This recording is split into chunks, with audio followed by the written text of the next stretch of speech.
So I recently matched with one of the most handsome men I've ever seen in my entire life. Easily one of the most handsome men I've ever seen in my entire life.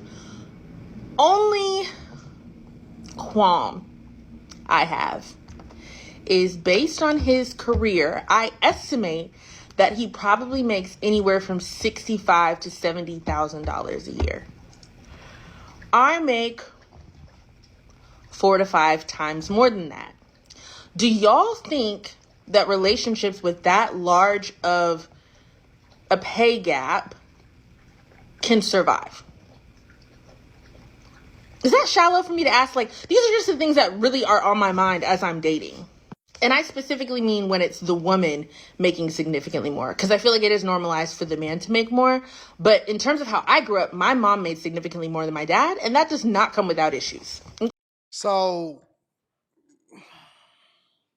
let me look at this from a couple different spaces. First, we got to clear the elephant out the room and say that y'all still on dating apps.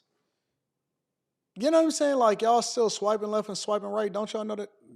Anyways, aside from that, so this just shows you that women are always sizing you up based off of what your career is. Because she never said that he said what he made.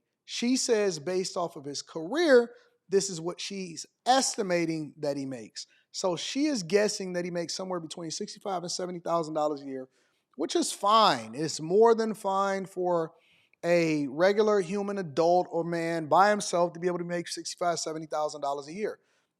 That's not really that big of a deal.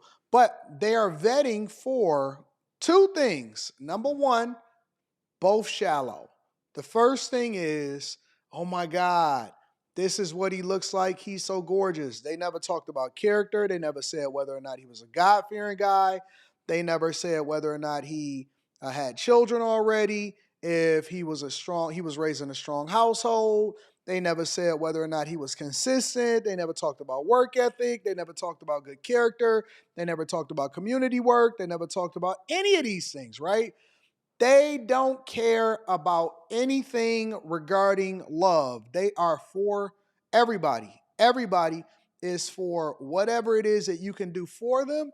And this is why they then said number two. Number two was, and I guesstimate this is what he makes. And so they're already sizing you up based off of your physical attributes.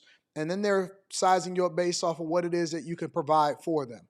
No longer is love manageable. No longer does it matter whether or not you a good person and all of this stuff. And so the second thing that's interesting is that she never said that they went out on dates, they had a conversation, that they connected and they went through the whole rigmarole of who are you, what are you, what's your situation like, do you have the divorcee, former this, former that, what's your career path, trajectory, what's your goals, do you have a business, is it in its infancy, how relevant are you within your city, your social circles, and all of this other type of stuff. Never said any of that. The main thing that she just went through is she said, I matched, and then right after I matched, he's gorgeous, and he don't make as much money as me. We are the most shallow people on the face of the earth. We are super shallow, incredibly shallow. And this is why I tell guys to vet for the direction that you're going in, which means that you have to look at the intangibles. You have to look at the things that's meaningful, as well as protecting yourself, right? And it also tells you that by default, women are in business, men are in love. Women are in business, men are in love. Men focus on things that's meaningful to them, and that's how they choose to get with whoever it is that they get with. Women focus on all of the other things that they think make sense for them, which is one of the reasons why they're the ones that file for divorce the majority of the time. They're the ones that walk away from the household. It's not about coming together. It's not about figuring it out. It's not about being equally yoked. It's none of that. It's all about stuff and provision and how can you do this? And my mom make more than my father and all of this stuff, right? And so most women will always, by default, regardless of what they look like, regardless of what they think they bring to the table, they think that we care about how much that they make. It's only a big deal because you made it that big of a deal. I also think that guys need to stop telling women what they honestly do for a living. Don't tell them how much money you make. Don't tell them how much you do for a living. And that's going to be one of the hardest things that men do, because men have been programmed to believe that by default, they have to tell women or lead with their money or lead with their resources to then, qualify themselves for the women that they wind up getting with. They going anyway. They going anyway. The only qualifications that you have, or the only qualifications that she's requiring, or the person that she's requiring it from, is from people that she's looking to settle with. She going. She's never going to not rock out with you because she's already smitten with what it is that she see before she even started to get into the career thing.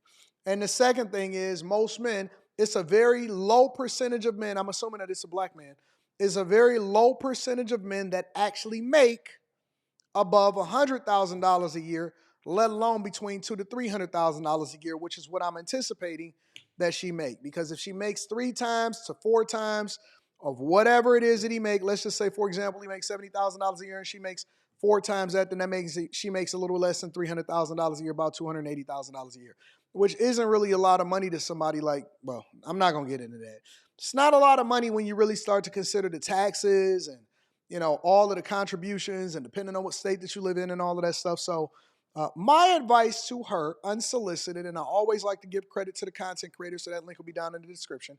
Make sure you guys tap into the Patreon. Link is in the description, as well as pinned to the top of the chat. And make sure you subscribe to the channel. My advice for people, not just her, but for women and people in general, is this. Go with the person that likes you, and then protect yourself financially. We are so caught up in this superficial bullshit. We so caught up in this nonsense. Rock out with the person that rocks out with you, and then just protect yourself financially. But you need to get with people that like you. It's a strong possibility it may not even work. You don't even know. And so we already prejudging the situation, and you already sizing them up for marriage, and she never even said that they had a conversation. But I think that people need to spend more time focusing on who adds value into their life, as far as loves you, rocks with you, actually adores you. Most women skip over the men that they were supposed to marry as probably somebody that was their best friend, because they've been programmed by society and now the internet to think that you need to be chasing something that's not for you. It's not for you. It's not. You just need to learn how to be happy. You need to look for the intangibles, rock out with somebody that's equally yoked.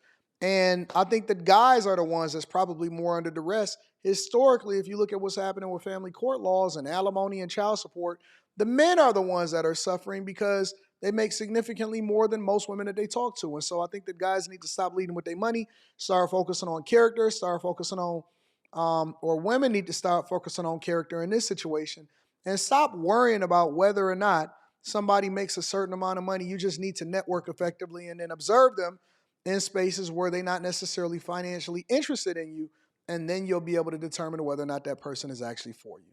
That's really the solution. People are caught up in this bullshit, and I think that it's all dumb. It's all superficial, and I wouldn't even be paying attention to somebody that asks that type of question. And another thing, y'all need to make sure that y'all start vetting their social media. Check their social media, see what they talk about, see if they're the type of people that like to say what happened on a date, or the type of person that they're talking to, because those are the type of people that start saying names. And then I think that that's egregious. That's off the board. For a person that values privacy as far as what I'm doing in my own personal life, enough of my life is online. You don't need to necessarily be talking about what we're doing. And the fact that you already saying this is a red flag in my opinion, but I could be wrong. Again, I like to link back to the content creator. Make sure that you guys tap into the Patreon. Link is in the description. Also, Teach Hanley, 40% off your first order, 20% off for life. And then make sure you guys hit a like for the algorithm. I love you. I appreciate you. Let me know what y'all think inside of the comments. Peace.